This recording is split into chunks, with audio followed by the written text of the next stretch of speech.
你一定没有吃过这么好吃的包浆豆腐，老板竟然靠着这道菜在成都开了4家连锁烤肉店，我们在家就能做。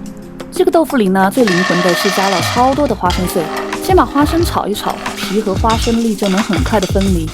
等到放凉以后呢，稍微搓一下，再拿到空地上一吹，就可以把花生分离出来了。把花生剁细一些放在边上，接着我们把包浆豆腐的两面煎黄。我是直接在网上买的现成的包浆豆腐，更加方便一点。然后给肉馅拌一些生粉。下锅我们需要多一些的油，先放入辣椒酱，再把肉馅放进去炒香。